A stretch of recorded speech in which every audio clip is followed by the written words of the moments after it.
introduce to you Adam Gidwitz. I first met Adam a number of years ago when he published his first book. That was A Tale Dark and Grim. It was followed by 2 more in that series. Shortly after that, he won the Newbery Honor for his book, The Inquisitors Tale. 2 years ago, Adam was at Central School. We were thrilled to have him when the first book in the Unicorn Rescue Society was published. And so I'm thrilled to invite him back to share his stories with everyone here in District 39, all our 3rd and 4th graders, for the publication of book 5 in that series. Okay, Adam, thank you for joining us.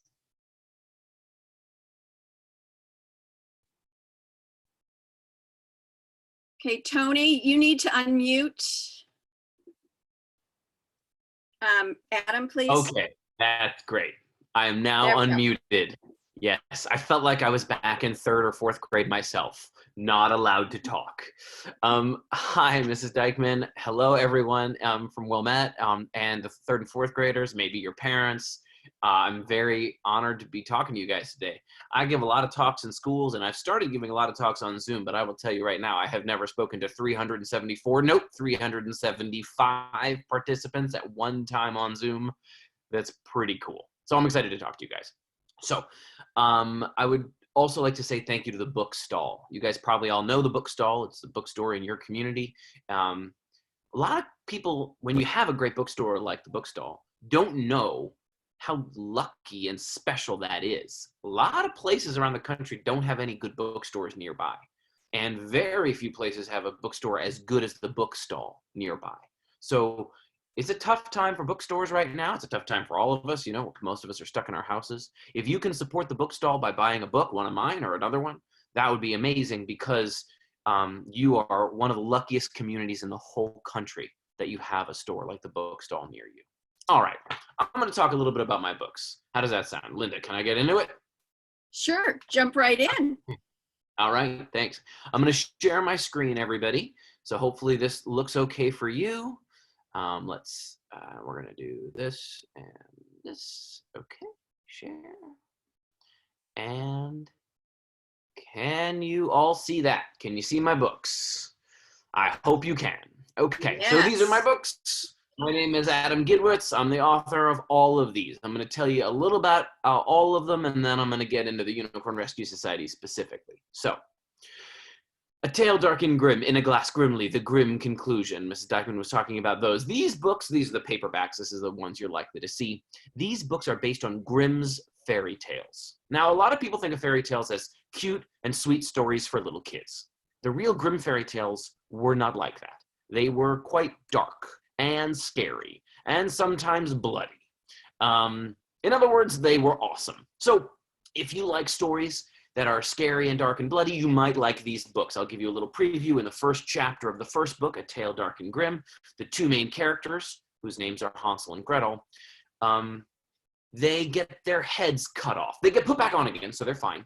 But that is the beginning of their adventures. They get their heads cut off. So if you want to read a story that is kind of scary and bloody like that, you want to read these books. If you do not like stories like that, do not read these books. I'm also the author of Star Wars, The Empire Strikes Back, So You Want to Be a Jedi. I didn't write all the Star Wars books in the world. I didn't make the Star Wars movies. I wrote this book, though. This book retells one of the original Star Wars movies, but it tells it in a different style. In this book, you are Luke Skywalker. You are trained by Yoda. You fight Darth Vader at the end.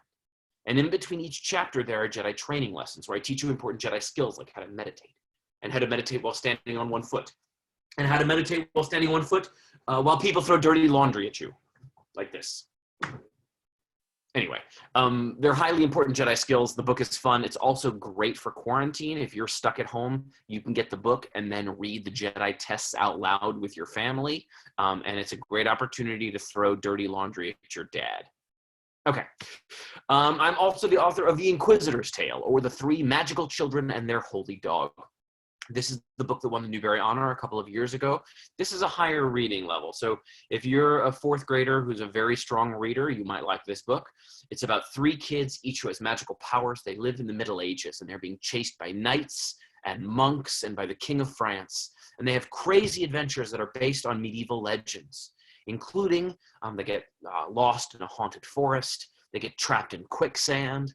They have to fight a dragon that kills people by farting on them.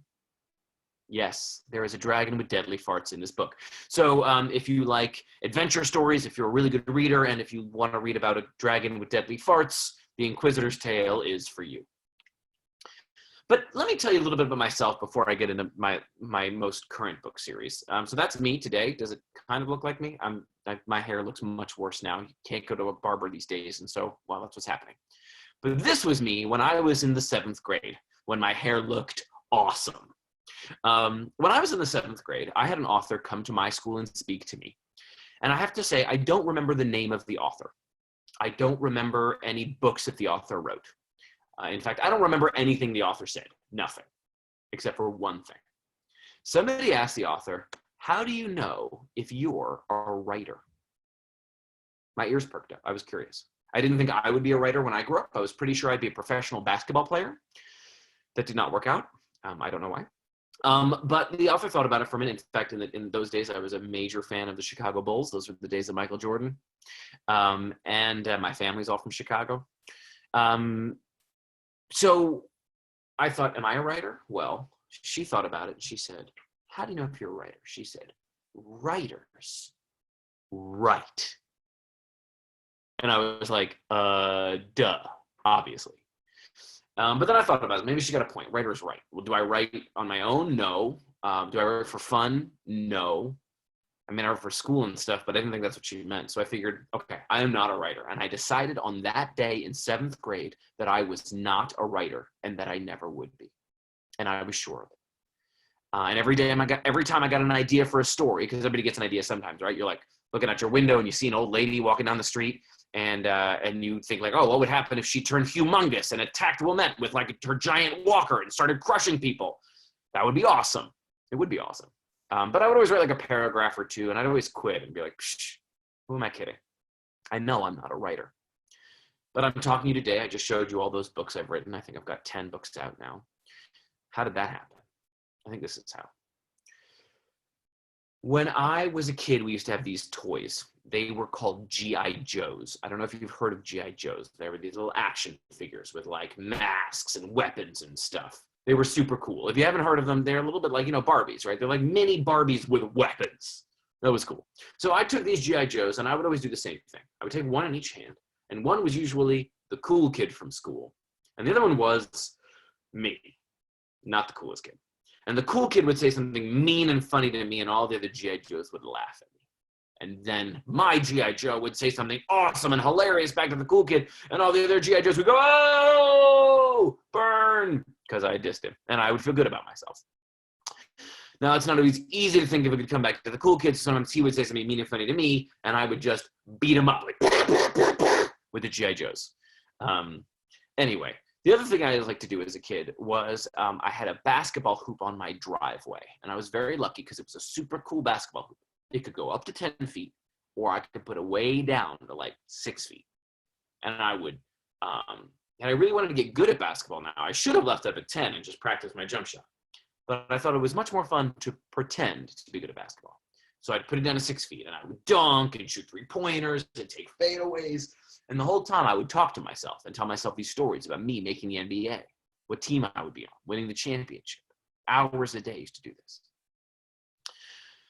But eventually things changed. I went away for the summer, one summer, and I came back. I was about 15 years old, and I went and took out my G.I. Joes, and I didn't find any G.I. Joes. I found a box of heads and arms and legs of G.I. Joes. And I was like, what happened? What happened to my G.I. Joes? What happened, it turned out, was that my little brother had taken all of my G.I. Joes and he had put them into a line. And then he had taken a hammer and he smashed every G.I. Joe that I owned with a hammer, because my brother is a psychopath. I love him very much, but he's totally crazy. So he destroyed my G.I. Joes. They were gone. Then I went away to college, and I didn't have a basketball hoop on my driveway in college. So my basketball hoop was gone. My JoJo's were destroyed. I became a teacher, started telling stories to kids, and I started writing them down. And when I write my stories down, I always do the same thing. I tell them out loud, and I type them. And one day I was at home telling a story out loud and typing it. And I suddenly realized telling a story out loud and going like this is just about exactly the same thing as telling a story out loud and going like this with G.I. Joes. Or telling a story out loud and going like this on a 6-foot basketball hoop. And I suddenly realized I had been a writer my whole life. Every day of my life, I spent 2 or 3 hours a day writing stories. I never wrote any of them down. But it's the same thing I do now, except now I get paid to do it. So if you ever find yourself doing things like playing or talking to yourself on the basketball court or staring out the window at old ladies who are walking by, making up stories, that's being a writer. Now, these days we're spending a lot of time in our houses, you're probably spending a lot of time on your screens. Playing video games is fun, I do it, but it's not being a writer because that's somebody else's imagination. But if you're creating your own games, playing in your own way, that's being a writer. And you can write down your stories now, you can write them down later. It's the same thing. Okay, that's me, that's how I became a writer. Now I'd like to tell you a little bit about the Unicorn Rescue Society. It is my new book series, and I'm going to show you a video. Hopefully it looks good because I could explain it, but rather than me explain it, I figured I should use the most powerful educational tool ever invented, television. So, enjoy.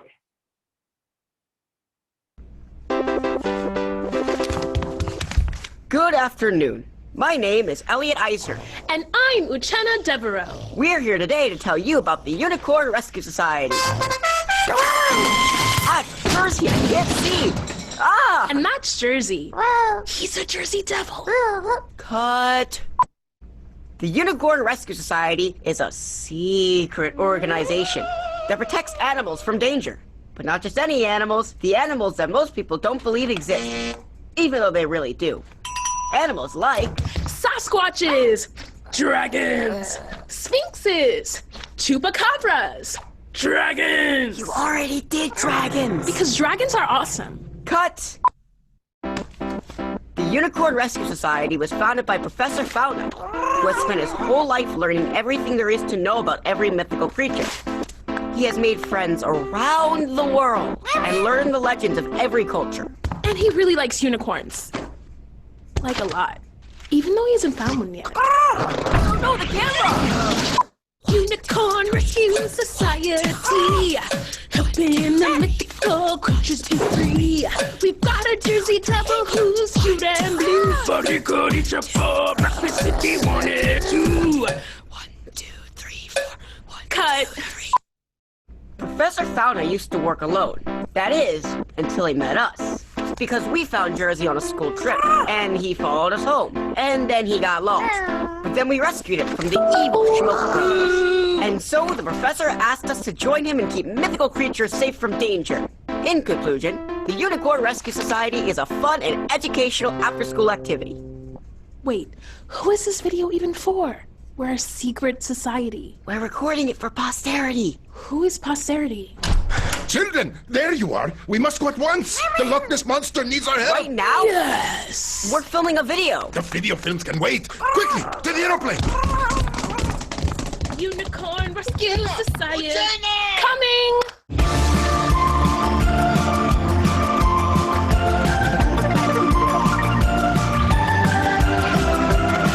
All right. So that's the Unicorn Rescue Society, and now we have not 1 book, not 2 books, but we have 5 books. The 5th book came out this week. The fun thing about these books is you do not have to read them in order. Each book is about a different adventure that Elliot and Uchenna go on with Professor Fauna, that crazy guy who jumped in at the end, and Jersey, their little blue devil who you saw dancing and falling and wagging his butt in front of you. So Elliot and Uchenna and Jersey are all there. And they go on adventures. So in the first book, they rescue Jersey. That's how they meet him. The second book, they go to the Basque country in Europe, and they rescue a dragon that has magical spit.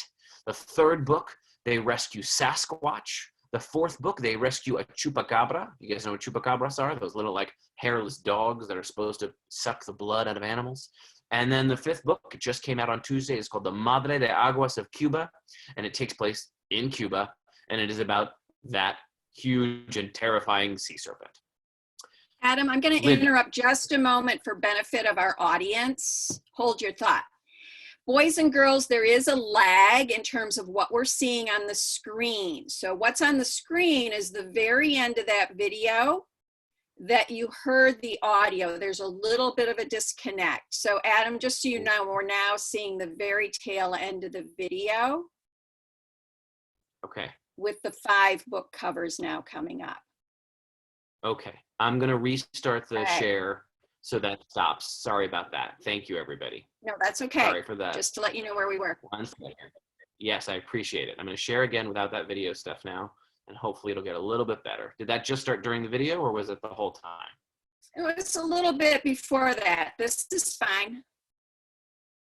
Okay, great. All right. Well, thank you. So now you know a little bit about the books, and what I'm going to do is I'm going to just read to you a little bit from the new book, just very briefly.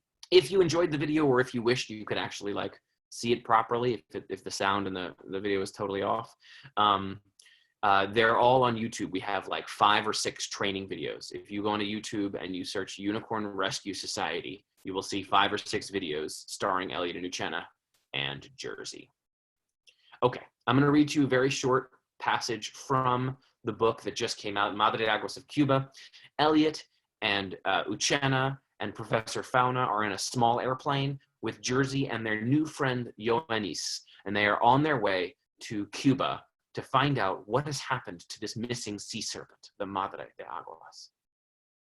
Professor Fauna pointed to a wide stretch of road right next to the Havana Bay.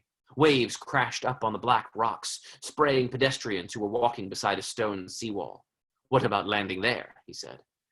That's the roadway along the seawall, the Malecon, said Ioannis. It's pretty busy, especially during the day. But Professor Fauna was already aiming the Phoenix, their little airplane, directly toward it. Professor, said Ioannis, this isn't a good idea. Professor Fauna seemed not to be listening. Professor, Uchenna tried to get his attention. Professor, Elliot cried. Horns were honking and people were yelling. Professor Fauna's tongue was sticking out of his mouth. He was concentrating as hard as he could. The Malecon was approaching fast. Ioannis covered his eyes. Uchenna covered her eyes. Jersey climbed onto Elliot's face and covered his eyes for him. Professor Fauna started screaming. The wheels touched the roadway. I did it! Professor Fauna screamed. Así se hace! Cried Ioannis. Now, slow down! But the Phoenix was not slowing down. Mito, use the brakes! What brakes? Professor Fauna shouted. The Phoenix hit the wall that ran between the roadway and the Havana Bay, and suddenly the Phoenix was spinning like a wheel, wing over wing. Everyone was screaming. They hit the water hard. Out, out, out, shouted Professor Fauna. He pushed open the doors before they were submerged, and soon Uchenna, Elliot, Professor Fauna, and Ioannis were swimming in the water of the Havana Bay. We're alive, Uchenna crowed. She looked around. Right? You're all alive? I'm alive, said Professor Fauna, treading water. Ioannis, are you alive? Ioannis was holding onto the wing of the Phoenix. I'm alive. Elliot, are you alive? Elliot burst up through the surface, coughing and spitting. He's alive, Uchenna shouted. But where's Jersey? Just then, Jersey popped out of the water too, in an eruption of red wings and tiny coughs. He flapped his way above the waves and then landed on Elliot's head. Hey, Jersey, come on. Treading water is hard enough. Uchenna spat. Do not drink the water. I wouldn't, said Ioannis, his head bobbing up above the small waves. Havana's waste gets dumped in the bay. Look, there's a sewage drain. He nodded at a small pipe that was protruding from the Malecon. Dirty water was pouring out of it into the bay. Then Ioannis tried to climb up on the Phoenix's wing. When his back was to the drain, a small creature stuck its head out of the pipe. What is that? Uchenna exclaimed, kicking hard with her legs to keep her head above the oily, fishy water. Looks like some kind of lizard, said Elliot, or fish, or footless amphibian. I can't tell from here. His head sunk beneath the surface of the water, and when he came back up, he was shouting, Oh, the water's in my mouth! Oh, it's in my mouth! Get it out! The little creature raised its head. It was blue-green with the body like a snake's. It appeared to have ornate horns on its head, and even from a distance they could see its eyes, a shining midnight blue. Suddenly it slid out of the sewage pipe and slipped into the water of the bay, and then it was gone beneath the waves. What was that? Uchenna said. Ioannis, half up on the plane's wing, turned toward the sewage pipe again. What was what? Professor Fauna was swimming around like he was enjoying himself, but Uchenna and Elliot were treading water and looking at one another. That thing was weird, said Uchenna. Yeah, agreed Elliot. That was definitely not any creature I'm familiar with. It looked like a snake crossed with a bull, crossed with a... Just then they felt the water vibrate below them, which was a strange feeling because water doesn't normally vibrate. Uchenna looked down and could just make out through the murky water the strange creature. It seemed to be swimming up toward them, getting larger as it came, but not larger in the way that an object usually gets larger as it comes towards you, larger at a much faster rate, unnaturally fast, like it was growing. Elliot, said Uchenna. I see it, Uchenna, Elliot replied. Swim for your lives! They both started swimming toward the phoenix as fast as they could. There was a roar of water behind them. Everyone was screaming. And then that comes out. All right, well, that's what I wanted to share with you. This is Hatem Ali. He's the illustrator of the books. He's an incredible illustrator, a Muslim guy from Egypt who now lives in Canada and is just one of the best illustrators working. Tons of illustrations in the books from him. I'll tell you that I co-write these books with authors from other places and cultures, including, let's see if I can get there. Joseph Bruchac wrote the third book with me. He's a Native American author. David Bowles from the border, who lives in Texas, just on the border with Mexico, wrote the fourth book about chupacabras with me. And this book is co-written by Emma Otegi. She is an incredible author. Her family is from Cuba, and she co-wrote the Unicorn Rescue Society, Book 5, Madre de Aguas of Cuba with me. And the next book will be written by Hannah Khan with me, and that takes place in Pakistan. All right, I think it's time for questions. I think I've talked for way too long already, and let's see if Ms. Dykeman wants to come back and help us answer some questions.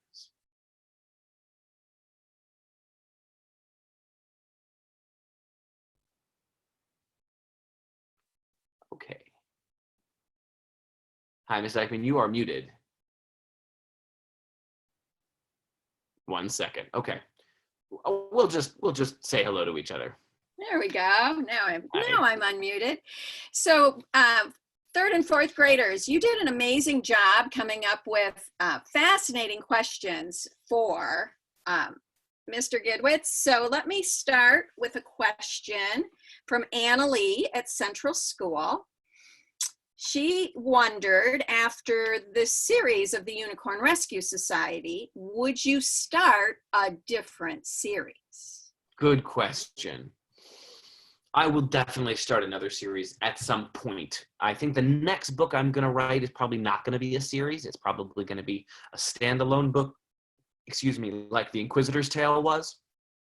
Sometimes you want to tell a story that's just one big story in one book. Other times you want to tell a story that you can kind of keep telling in lots of different ways. So I've been telling a series story, Unicorn Rescue Society, for a while. I think my next one is going to be a big standalone book. Well, we'll look forward to that. Yeah, I hope so. The next question is from Ella at Harper School. She wondered, what do you do when you get writer's block? Great question, Ella. Great question. I think that there are like two kinds of writer's block. One is when you're in the middle of writing something and you just get stuck. And what I recommend doing when you get stuck is this. The reason I usually get stuck, like, let's imagine that I've got my characters and they've walked up to the edge of a cliff. And I'm like, well, they could jump off, but then they'd be dead. They could climb down, but that doesn't feel realistic. I don't know what to do, and I feel stuck. The problem is, I actually just don't want to write that. Inside, I'm like, I don't want to write them going down. I don't want to write them jumping off. So this is what I do. I rewind.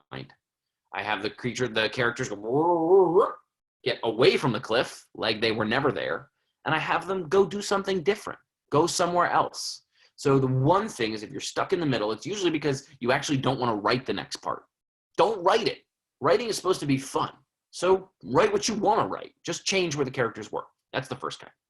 The second kind of writer's block, though, is when you're just staring at a blank sheet of paper and you have no idea what to write. I get that sometimes too. What I recommend in that case is, if you're trying to write a story, fiction, this is not for nonfiction, but for fiction, I highly recommend that you steal an idea. I know that sounds wrong, but all authors steal ideas. We do it all the time. For example, I'll prove it to you. I'm going to describe to you either Harry Potter or Star Wars. I'm not going to tell you which one it is. And I want you to see if you can guess, as I'm describing it, which one I'm telling. Okay. It's about a boy or a young man. I won't tell you which. He has a special power, but he doesn't know that he has it. He lives with his aunt and uncle. He has to go to a special place where he's going to learn how to use that special power. At that place, there's a weird old dude who's going to teach him how to use special power. Now, he has to get good at using the special power because there's a big bad guy, but what he doesn't know is that he has a secret connection with the big bad guy. Okay, on the count of 3 at your house, I want you to say out loud which one it was. 1, 2, 3. Okay, I couldn't hear you. But the answer is, it was both. Harry has special power, magic. Luke has special power, the Force. Harry lives with Aunt and Uncle. Luke lives with Aunt and Uncle on Tatooine, the desert planet. Harry has to go to Hogwarts. Luke goes to Dagobah, the jungle planet. At Hogwarts, there's a weird old dude, Dumbledore. On Dagobah, there's a weird old dude, Yoda. Harry's got to get good at magic so he can fight Voldemort. Luke's got to get good at the Force so he can fight Darth Vader. Voldemort has a secret connection with Harry, right? The wand and the parents. And Luke has a secret connection with Darth Vader, right? I am your father, right? It's the same story. Now, does that mean that J.K. Rowling, who wrote Harry Potter, does that mean that she stole it from Star Wars, which came first? Yes, she did. But that's totally okay because she took it and she changed some details. It's not a lightsaber anymore. It's a wand. It's not a weird old guy with gnome ears. It's a weird old guy with a wizard hat. So for fiction, not nonfiction, but for fiction, what I recommend is take a book that you love, a video game you've played, a movie you've seen, a show you watch, something cool that happened to you at the playground or at home. Change a few details and start to tell that story. And pretty soon as you change those details, that story becomes your own story and it goes in a whole new paths. So that's what I recommend. Stealing an idea. Now, stealing words you cannot do. Stealing words is called plagiarism and you get in a lot of trouble for that. I had a friend who was a writer for a newspaper once and he stole a sentence from an encyclopedia. And he got fired, and he never got another job as a writer. So do not plagiarize. Stealing words is called plagiarism. Stealing ideas is called being a genius. All right, next question. Okay.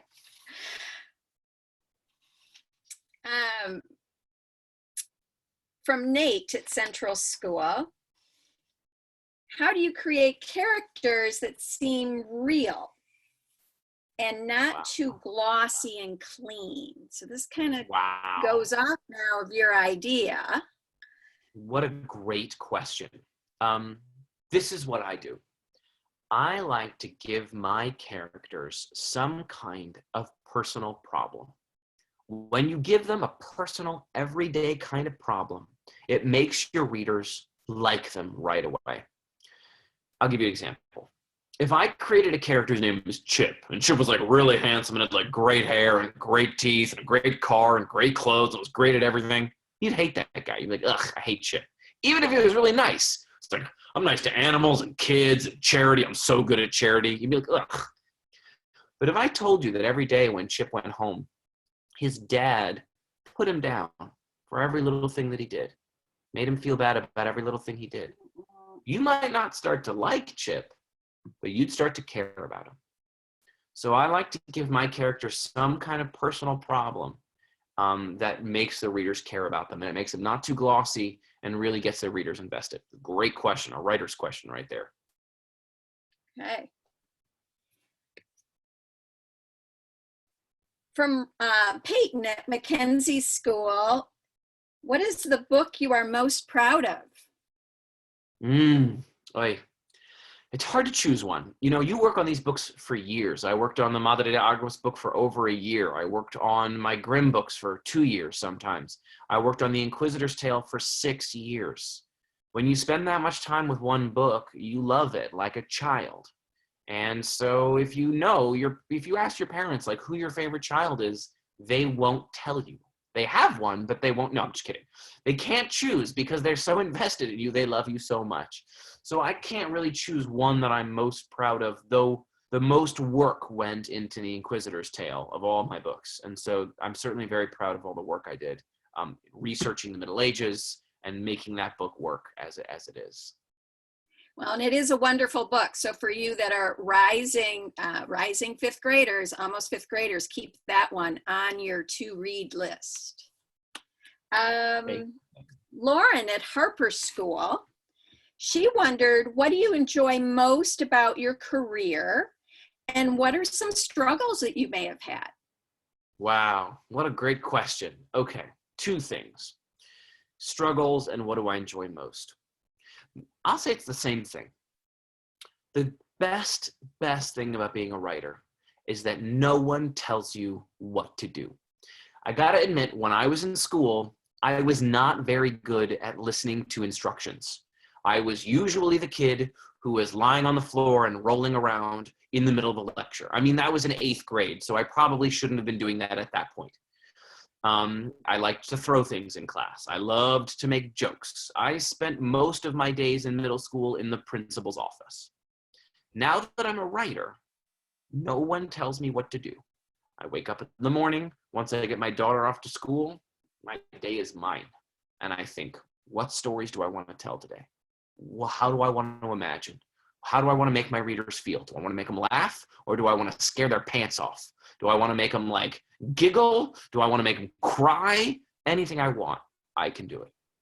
But that's also the biggest challenge, because some days you wake up and you're like, you know what I want to do today? Play video games. But the problem is, if you wake up in the morning and you start playing video games one day, it's going to happen again and again and again. And pretty soon you're not a writer. You're just an unemployed dude who can't pay the rent and who has a lot of ideas for books that he never writes down. So being a writer takes a ton of willpower, and it also comes with a lot of freedom. To be a writer, you got to be the kind of person who's like, I don't need anyone to tell me what to do, and I'm going to do it myself. So that's both the challenge and the joy. Okay, our last question is from James at Ramona School, and I think this is a good one for us to end on. What advice can you give young writers to become good writers? That's a great question. The most important thing if you want to be a good writer is to have fun while you are writing. Don't worry about spelling. Don't worry about grammar. Don't worry about making it perfect. Don't worry about chapters or where the page breaks should go. Forget it.